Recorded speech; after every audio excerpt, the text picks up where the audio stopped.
दोस्तों बात करने वाले हैं एसएससी सीएचएसएल 10+2 लेवल एग्जामिनेशन का जो है फॉर्म कैसे फिल करेंगे। एसएससी के द्वारा जो है 10+2 लेवल की जो है वैकेंसी निकाल दी गई है। इसके लिए आवेदन भी शुरू कर दिया गया है। आज की शुरुआत करेंगे कि कैसे आपको फॉर्म को अप्लाई करना है। ओटीआर वन टाइम रजिस्ट्रेशन लेकर फाइनल प्रिंट आउट करने तक का जो है संपूर्ण जानकारी आपको बताएंगे। करते हैं 10+2 ही इस वैकेंसी में नाम लगा हुआ है, यानी 12वीं पास। तो देखिए फॉर्म भरने के लिए सबसे पहले आपको एक ओटीआर करना होता है। अगर आप इससे पहले एसएससी की जो नई वेबसाइट बनी हुई है ssc.gov.in, इस पे आप ओटीआर कर चुके हैं तो आपको दोबारा ओटीआर करने की आवश्यकता नहीं है। सीधे आप यहाँ से लॉग इन करेंगे या यहाँ अप्लाई पे क्लिक करेंगे और यहाँ अप्लाई का बटन आएगा, अप्लाई पे क्लिक करेंगे, उसके बाद से लॉग इन पेज ओपन होगा। आप सीधे क्या करेंगे, लॉग इन करेंगे। लेकिन वही अगर आप पहली बार फॉर्म भर रहे हैं ssc.gov.in की वेबसाइट पे, तो आपको पहले ओटीआर करना होगा। ओटीआर कैसे करते हैं फ्रेंड्स, यहाँ देखिए कॉर्नर पे लॉग इन या रजिस्टर का ऑप्शन मिलता है, आप इस पे क्लिक करेंगे। अब यहाँ देखेंगे आपको रजिस्टर नाउ का ऑप्शन मिलता है, आप इस पे क्लिक करेंगे। जैसे आप इस पे क्लिक करेंगे आपका जो है ओटीआर का पेज ओपन हो जाएगा। अगर आप पहले से रजिस्टर हैं तो आप सीधे लॉगिन करिए, फॉर्म को भरिए। मैं आपको पहले ओटीआर का प्रोसेस बता देता हूँ कि किस प्रकार से आपको ओटीआर करना है। वन टाइम रजिस्ट्रेशन, जब भी आप ओटीआर करेंगे ना तो उसकी जानकारी को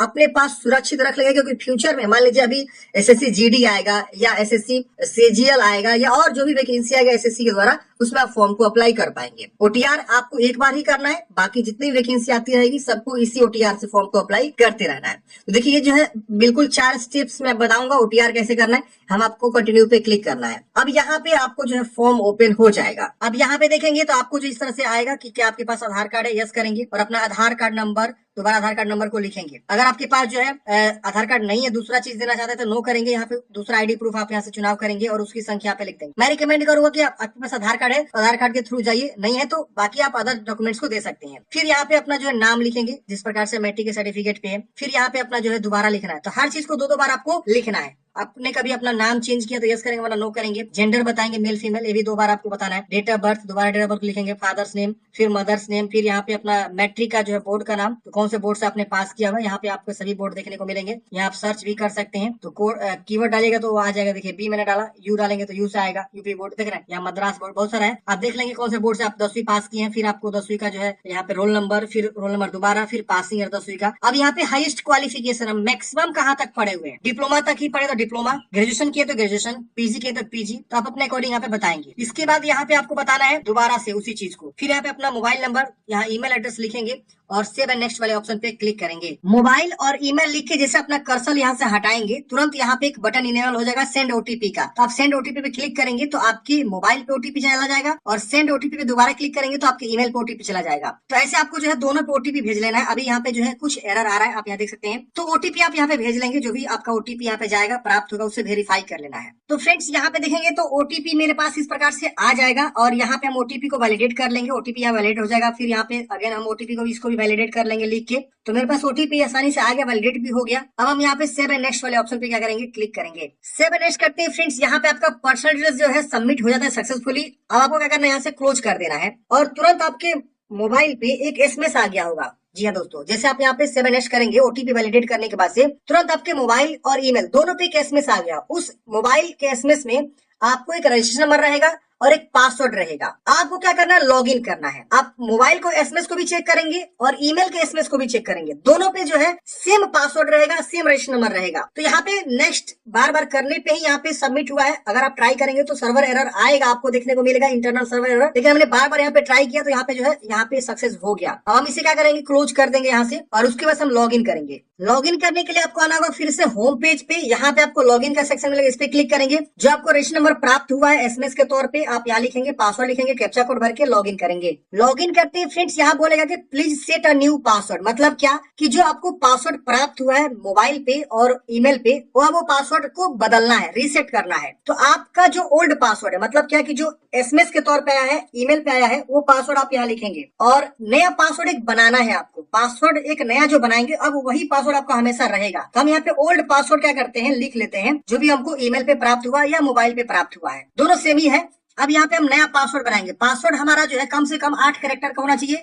अपर केस, लोअर केस, अपर मतलब होता है कैपिटल लेटर एक और एक छोटा स्मॉल केस, फिर नंबर, फिर स्पेशल कैरेक्टर। मान लीजिए सपोज आपका नाम जो है राजू है, मैं दिखाना चाहूंगा आपको। देखिए मान लीजिए आपका नाम सपोज क्या है, राजू है, RAJU@12345। ऐसे क्या करेंगे आप पासवर्ड बना सकते हैं। तो व्हाटएवर जो भी पासवर्ड बनाना चाहते हैं आप यहाँ पे पासवर्ड को बना लेंगे। तो हम यहाँ पे एक जो है नया पासवर्ड क्या करते हैं, बना लेते हैं जो वैलिड हो। इस तरह से देखेंगे ना, अगर वैलिड नहीं रहेगा तो एरर शो करेगा। अब हम पासवर्ड बनाने के बाद से नीचे आएंगे, यहाँ पे हमको जो है सिक्योरिटी क्वेश्चन चूज करने हैं। हम कुछ भी सिक्योरिटी क्वेश्चन चूज कर सकते हैं। फेवरेट मूवी, हम कुछ भी आंसर लिख सकते हैं। दूसरा, हम सिक्योरिटी क्वेश्चन कुछ भी हम दे सकते हैं, उसका आंसर कुछ भी लिख सकते हैं।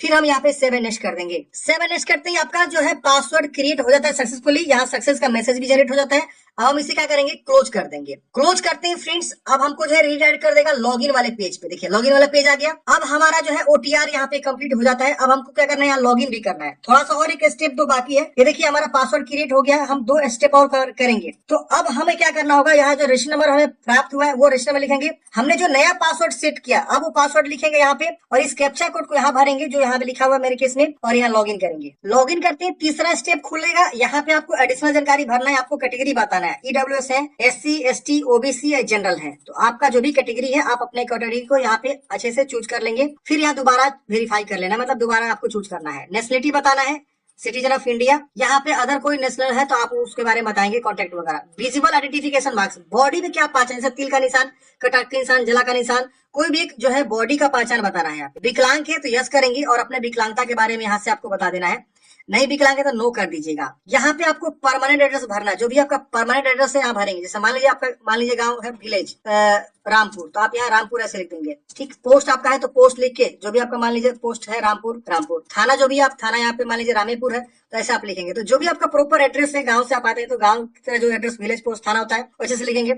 अगर आप मान लीजिए शहर से आते हैं तो जो भी आपका शहर वाला एड्रेस होता है, जैसे भी होता हो, वो आप अच्छे से प्रॉपर यहाँ लिखेंगे। फिर यहाँ राज्य चूज करेंगे, किस राज्य से बिलोंग करते हैं। डिस्ट्रिक्ट आएगा, डिस्ट्रिक्ट चूज करेंगे, जो भी आपका डिस्ट्रिक्ट है यहाँ अपना डिस्ट्रिक्ट को चूज करेंगे। फिर पिन कोड लिख देंगे, एरिया पिन कोड सिटीज का जो होता है। अब ये पूछ रहा है present address same as permanent address, अगर सेम है तो इसको टिक करेंगे, सेम सेम कॉपी हो जाएगा। अलग है तो अलग अलग लिखेंगे। फिर यहाँ पे आपको सेव एंड नेक्स्ट कर देना है। अब अगले स्टेप में आपका इस प्रकार से आएगा, ओटीआर का डिक्लेरेशन आपको यहाँ पे एग्री करना है और यहाँ पे आपको प्रीव्यू ओटीआर पे क्लिक करना है। पहले आप प्रीव्यू करके देख लेंगे कि हाँ जो भी हमने जानकारी यहाँ पे दिया सब चीज सही है। अगर इसमें कुछ भी गलती है तो हम डिक्लेरेशन नहीं करेंगे। अगर गलती है तो हम यहाँ पे बैक जाके सुधारेंगे, जो भी हमें सुधारना हो। हालांकि यहाँ पे बैक जाने का ऑप्शन भी नहीं आपको देखने को मिलेगा। हालांकि हम प्रीव्यू ओटीआर पे क्लिक करके देख भी सकते हैं कि हाँ मेरा क्या क्या जानकारी यहाँ पे भरा हुआ है। तो इस तरह से आएगा, आप जो भी देखना चाहते देख लीजिएगा। प्रिंट करना चाहते प्रिंट भी कर लीजिएगा, नहीं है तो इसे क्लोज करेंगे और यहाँ डिक्लेयर करेंगे। डिक्लेयर करते हैं, यहाँ पे लोडिंग लेगा पेज और आपका जो है ये फाइनल ओटीआर कंप्लीट होने जा रहा है। डिक्लेयर पे क्लिक करते इस प्रकार से सक्सेस लिख देगा। आपका जो डिक्लेरेशन सबमिट हो गया सक्सेसफुली, आपको इसे क्लोज कर देना है। ओटीआर कंप्लीट होते ही फ्रेंड्स आपका इस प्रकार से जो है डैशबोर्ड ओपन हो जाता है। अगर आप पहले से ओटीआर किए हुए हैं तो आपको दोबारा ओटीआर करने की आवश्यकता नहीं है। ओटीआर का मतलब क्या होता है, वन टाइम रजिस्ट्रेशन। तो आप सीधे क्या करेंगे, लॉगिन करके जो है सीधे इस पेज पे आ जाएंगे। अब आपको दोबारा करने की आवश्यकता नहीं होती। अब जब भी वैकेंसी आएगी ना एसएससी का, आप इसी ओटीआर से हमेशा जो है फॉर्म को आगे कंटिन्यू भरते रहेंगे। तो फ्रेंड्स इतना आप समझ गए ओटीआर कैसे करना है। आप समझते हैं कि कैसे आपको फॉर्म को अप्लाई करना है। ओटीआर करके जैसे आप लॉगिन करेंगे या जैसे ओटीआर कंप्लीट करेंगे तो आप लॉगिन भी हो जाते हैं। अब यहाँ पे देखेंगे आपको जो है आपका डिटेल्स यहाँ शो होता है, मैंने हाइड कर रखा हुआ है। यहाँ पे देखिए एडिट रजिस्ट्रेशन का ऑप्शन मिलता है। मान लीजिए आप पहले से ओटीआर किए हुए, आप चाह रहे हैं कुछ भी फॉर्म में एडिट करना है तो आप रजिस्ट्रेशन में यहाँ से एडिट कर सकते हैं। फॉर्म अप्लाई करने से पहले एडिट करना होता है। अब यहाँ पे नीचे आएंगे तो यहाँ देखिए आपका जो है अभी अभी कौन कौन सा एग्जाम चल रहा है। तो लाइव एग्जामिनेशन में देखेंगे तो CHSL का यहाँ पे आपको 10+2 का चल रहा है। यहाँ देखेंगे जूनियर इंजीनियर जेई वाला जो है फॉर्म यहाँ पे शो हो रहा है। तो इसके ऊपर भी मैंने वीडियो बनाया हुआ है, वीडियो नहीं देखे तो देख लीजिएगा, लिंक आपको डिस्क्रिप्शन बॉक्स में मिल जाएगा। तो चलिए हम इसके लिए अप्लाई करेंगे। इसके सामने अप्लाई का बटन मिलेगा, हम अप्लाई वाले ऑप्शन पे क्लिक करेंगे। अप्लाई वाले ऑप्शन पे क्लिक करते इस प्रकार से लोडिंग लेगा, थोड़ी देर आपको वेट करना है। देखिए एसएससी का वेबसाइट क्या है ना, लास्ट के दिन पे और थोड़ा सा ना मतलब शुरुआत में वेबसाइट बहुत स्लो चलता है। तो आपको ना सही समय रहते ही फॉर्म भर लेना है, लास्ट डेट का वेट नहीं करना है, ये विशेष ध्यान देना है। देखिए इस प्रकार से आ गया, आपको फिल फॉर्म पे क्लिक करना है। अब देखिए इस प्रकार से ओटीआर से सारा डाटा यहाँ पे आपको शो हो रहा है। यहाँ लिखा हुआ है कॉलम सीरियल नंबर 1 से लेकर 18 तक सारा ऑटोमेटिकली फिल्ड है। ओटीआर जो किया हुआ है वहां से डाटा इन्होंने फैच किया हुआ है। अब वेरीफाई करते हुए नीचे आएंगे और सीधे आपको यहाँ पे नेक्स्ट वाले ऑप्शन पे क्लिक कर देना है। ये ओके करना है आपको। अब यहाँ देखेंगे आपका जो है अगला स्टेप खुल के आ जाता है। यहाँ पे पूछ रहा है हाईएस्ट क्वालिफिकेशन, आप कहाँ तक पढ़ाई किए हुए हैं। 10+2, matriculation, diploma, graduation, post graduation, PhD, जो भी आपने कर रखा हुआ है उसका आप यहाँ पे चुनाव करेंगे। फिर यहाँ पे जो है आपको बताना है details of qualifying educational qualification. अब यहाँ पे जिस पद के लिए आप फॉर्म भर रहे हैं उसके लिए आपने क्या कर रखा हुआ है, 12th स्टैंडर्ड या इसके equivalent to 12th standard. Equivalent मतलब क्या होता है समझिए। फॉर एग्जाम्पल बहुत सारे बच्चे क्या करते हैं, मैट्रिक बाद 3 साल का डिप्लोमा कर लेते हैं, तो डिप्लोमा वाले बच्चे भी फॉर्म भर सकते हैं, वो 12वीं के ही समान माना जाता है, तो दूसरा वाला ऑप्शन चूज करके आगे कंटिन्यू करेंगे डिप्लोमा वाले कैंडिडेट्स। अगर कोई बंदा सिर्फ 12वीं पास है तो 12वीं यहाँ चूज करेगा, 12वीं में वो किसी भी विषय से पढ़ा हो, साइंस आर्ट्स कॉमर्स कोई विषय हो सकता है। और दूसरा यहाँ पे है deemed graduation certificate issue by the arm force, तो ये भी ऑप्शन यहाँ पे दे दिया है। तो आप अपने अकॉर्डिंग देखेंगे क्या क्वालिफिकेशन है। EQ स्टेटस, यहाँ पे आप पास, मतलब जो भी एजुकेशनल क्वालिफिकेशन बोला गया 12वीं, वो पास है कि अपीयरिंग है। अगर पास है तो पास चूज करेंगे, अपीयरिंग वाले भी फॉर्म भर सकते हैं, तो लेकिन यहाँ पे जो आपका आएगा ना पासिंग ईयर, वो 2024 ही आएगा, 2024 में ही पास हो जाने चाहिए, तो आप फॉर्म को अप्लाई कर सकते हैं। और पास है तो पास चूज करेंगे, तो यहाँ पे आपका जो है बहुत सारा ईयर आ जाएगा, कौन से ईयर में पासिंग किया है। इसकी वजह से किस राज्य से आपने जो है इंटरमीडिएट पास किया हुआ बताना है, तो यहाँ आपका राज्य चुनाव कर लेना है। अब उसके बाद से यहाँ पे आएगा बोर्ड, आप कौन से बोर्ड से पास किए हैं। यहाँ देखिए सभी बोर्ड यूनिवर्सिटी का नाम से होता है, तो आप एक बार जो है की डालेंगे ना, जैसे मान लीजिए आपका जो है बोर्ड का जो नाम है यू से स्टार्ट होता है, यू दबाएंगे तो यू से आ जाएगा, बी दबाएंगे तो बी से आ जाएगा। देखिए यहाँ पे बी से आ गया, बहुत सारा बोर्ड का नाम आ गया, तो आप अपने अकॉर्डिंग चूज करेंगे। फिर रोल नंबर लिखेंगे, इंटरमीडिएट का रोल नंबर पूछा गया है, फिर इंटरमीडिएट का परसेंटेज है कि सीजीपीए है, कोई एक लिखना है, या तो परसेंटेज हो सकता है आपका या तो सीजीपीए हो सकता है। तो परसेंटेज है तो फॉर एग्जाम्पल मान लीजिए 65.20 है, तो ये लिख दिया ना, तो नीचे देखें डिसेबल हो जाएगा। अगर इसको हम कटते हैं और सीजीपीए भर देते हैं 8.5, तो ऊपर वाला परसेंटेज देखिए डिसेबल हो जाएगा। तो कोई एक ही लिखना है, या तो परसेंटेज लिखिए या तो सीजीपीए लिखिए। उसके बाद यहाँ पे सेव एंड नेक्स्ट कर देंगे। अब अगले स्टेप में आता है ये कुछ और जानकारी भरने के लिए, पूछ रहा है क्या आप एक्स सर्विसमैन है या सर्विंग द आर्म फोर्स है, तो यस करेंगे और उसके बारे में जानकारी बताएंगे। अगर आप इस प्रकार के कैंडिडेट्स नहीं है तो आप इसे नो कर देंगे। फिर पूछ रहे हैं आपको एज में छूट चाहिए, तो हाँ करेंगे, और यहाँ पे एज में जिसको भी छूट मिलता है उनका जानकारी यहाँ पे आ जाएगा। जिससे होता है क्या है कि जो भी एज लिमिट बताया गया है उससे ज्यादा आपका उम्र हो रहा है और आप SC/ST से आते हैं तो 5 साल का छूट ले सकते हैं, OBC से आते हैं तो 3 साल का छूट ले सकते हैं, तो यहाँ पे यस करके छूट ले लीजिएगा। अगर आपका उम्र ज्यादा नहीं हो रहा है तो नो कर दीजिएगा। यहाँ पे पूछ रहा है कि क्या आप अपनी पर्सनल इन्फॉर्मेशन को अवेलेबल कराना चाहते हैं, एक्सेसिंग द जॉब अपॉर्चुनिटी, तो आप यहाँ यस कर सकते हैं, नहीं तो नो कर सकते हैं, कोई दिक्कत नहीं, कुछ भी आप कर सकते हैं। फिर यहाँ पे आपको सेव एंड नेक्स्ट कर देना है, ये भी डाटा सेव हो जाएगा, ओके करेंगे। अगले स्टेप में आपको जो है अब आता है इस प्रकार से कुछ एडिशनल जानकारी, जैसे देखिए आपको प्रीफरेंस देना है एग्जाम सेंटर का, जहां आप एग्जाम सेंटर लेना चाहते हैं वहां आप ले सकते हैं। यहाँ पे देखिए सभी सिटी का नाम शो होगा, आपको जहां नियरेस्ट लगे वहां आप क्या करेंगे, यहाँ से चुनाव कर लेंगे, पहला, दूसरा, तीसरा कहाँ रखना है, ऐसे आप जो चुनाव कर लीजिएगा। फिर यहाँ पे पूछ रहा है कि आपका जो कंप्यूटर बेस्ड एग्जाम होगा उसका मीडियम क्या रखेंगे, हिंदी में, इंग्लिश में, आसामी, बंगाली, तो अपने अकॉर्डिंग यहाँ पे लैंग्वेज चूज कर लेना है, किस लैंग्वेज में आप एग्जाम देंगे, 2 बार चूज करना है। फिर मीडियम ऑफ टाइपिंग टेस्ट, आप सबको पता है यहाँ पे जो है टाइपिंग टेस्ट होता है, क्योंकि इसमें जो वैकेंसी है LDC है, लोड एंड क्लर्क है, डाटा एंट्री ऑपरेटर है, 3 लोगों का बेसिकली जो काम होता है टाइपिंग का होता है। तो आपको बताना होगा आप इंग्लिश में टाइपिंग करेंगे कि हिंदी में टाइपिंग करेंगे, किस प्रकार के मीडियम में देंगे, जो आप यहाँ टाइपिंग करेंगे ना उसी का आप प्रैक्टिस करिए, क्योंकि उसी का एग्जाम होगा आपको, हिंदी या इंग्लिश कोई एक ही आप चूज कर सकते हैं। अब यहाँ पे आपको बताना है कि are you person with benchmark disability, अगर आप जो है 40% उससे ज्यादा विकलांग है तो यस करेंगे वरना नो करेंगे। तो ये ऑप्शन रजिस्ट्रेशन करते वक्त ही हमने जानकारी दे रखा है, तो इसलिए यहाँ पे डिसेबल है। अब यहाँ पूछ रहा है do you have a physical limitation to write, ये उनके लिए है जो कुछ स्पेशल प्रकार के विकलांग होते हैं, उनको लिखने में दिक्कत होती है, तो यहाँ पे अपने अकॉर्डिंग बता सकते हैं कि उनको लिखने में दिक्कत तो नहीं है, यस नो में बता देना है। आपको स्क्राइब चाहिए तो यस नो में बता दीजिएगा। अभी पूछ रहा है whether 12th standard pass in science stream with mathematics as a subject, अगर आप 12वीं जो है पास हो चुके हैं साइंस स्ट्रीम से और उसमें आपका मैथमेटिक्स है तो आप इसको यस कर दीजिएगा। यस क्यों यहाँ पे करना होगा, देखिए इससे आपको क्या होगा ना कि आप डीईओ की जो वैकेंसी है, department and ministry mention at the paragraph 8.1 उसमें आप एलिजिबल हो जाते हैं। अगर आप यहाँ नो करेंगे ना तो जो स्पेशल डीओ की वैकेंसी है, जैसे मैंने आपको बताया ना 3 वैकेंसी है, एक LDC है और दूसरा डीओ है और डीओ ग्रेड A वैकेंसी है। तो डीओ वाले पद के लिए ना साइंस से आप पास होने चाहिए, स्पेशल मैथ विषय एक होना चाहिए, तो ही आप डीओ के लिए एलिजिबल होते हैं। तो यहाँ सीधे पूछ रहा है कि आप 12वीं पास हैं, मैथ सब्जेक्ट आपका है साइंस से, तो आप यहाँ पे यस कर दीजिएगा, नहीं है तो नो करेंगे, उससे कोई दिक्कत नहीं होना, जो है आप सही सही जानकारी यहाँ पे बता दीजिए यस नो में। फिर यहाँ पे इसको भी सेव कर दीजिए। अब यहाँ पे ये लोडिंग लेगा, थोड़ी देर वेट करना है, आप अगले स्टेप पे जा रहे हैं। अब यहाँ पे आपको ना लाइव फोटोग्राफ को कैप्चर करना है, तो यहाँ पे आप क्लिक करेंगे, आपका जो है ध्यान देना है फोटोग्राफ खींचने से पहले आपका जो भी पीछे में बैकग्राउंड आ रहा है लाइट होना चाहिए, मतलब बिल्कुल साफ सुथरा बैकग्राउंड होना चाहिए। इसकी वजह से कैमरा जो है बिल्कुल साफ होना चाहिए ताकि आपका फोटो अच्छे से खींच सके। और आप जब भी फोटो खींचे तो आप कैमरा के सामने देखें, स्ट्रेट बिल्कुल सीधा, ये नहीं कि ऐसे घूम के देख रहे हैं, नहीं।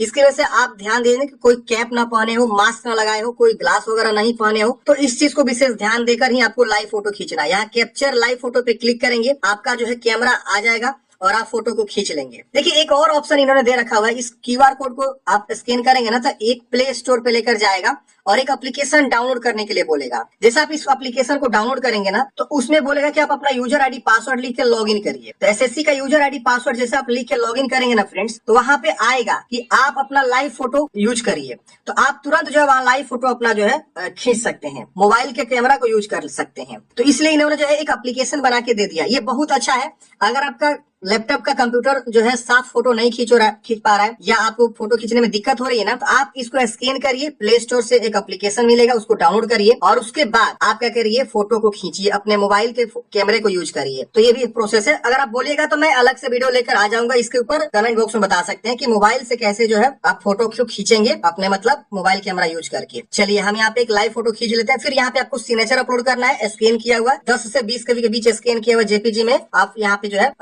मतलब सिग्नेचर को अटैच करेंगे। फिर यहाँ पे 7 नेक्स्ट करेंगे। फोटो सिग्नेचर अपलोड करते ही फ्रेंड्स आपका पर्सनल जानकारी यहाँ पे शो हो जाता है। मतलब ये सारा जानकारी शो होता है। प्रीव्यू फॉर्म आ गया है, मतलब आप जानकारी को वेरीफाई करिए कि यहाँ सारा जानकारी सही है। आप वेरीफाई करते हुए नीचे आएंगे और यहाँ पे आप देखते चलेंगे कि यहाँ सारा जानकारी सही है। अब यहाँ पे हमको जो है सेव एंड नेक्स्ट वाले ऑप्शन पे क्या करना है, क्लिक कर देना है। अब यहाँ पे आपको कोई भी गलती तो सुधार जरूर कर लीजिएगा, वरना आप नेक्स्ट करेंगे। अब यहाँ पे एग्री करेंगे। कैप्चा कोड ये जो दिख रहा है, जैसे मेरे केस में यहाँ पे जो है VD9E दिख रहा है, तो हम यहाँ पे जो है उस तरह से भरेंगे और उसके बाद से सेव एंड नेक्स्ट वाले ऑप्शन पे क्लिक करेंगे। हमारा फॉर्म जो है फाइनली रिसीव्ड हो जाएगा और यहाँ पे कंटेंट वेरिफिकेशन पेंडिंग है, इससे कोई मतलब नहीं है। अब आपको क्या करना है, यहाँ पे इसका प्रिंट एप्लीकेशन पे क्लिक करके प्रिंट आउट निकाल लेना है। SC ST फीमेल कैंडिडेट्स अगर फॉर्म भरेंगी या विकलांग पर्सन, तो उनका यहाँ पे प्रिंट आउट निकल जाएगा। लेकिन वही जनरल OBC से कोई बंदा फॉर्म भरता है तो वहां सीधा आएगा एक बीच में ऑप्शन कि आप फी पेमेंट जमा करिए 100 रुपया।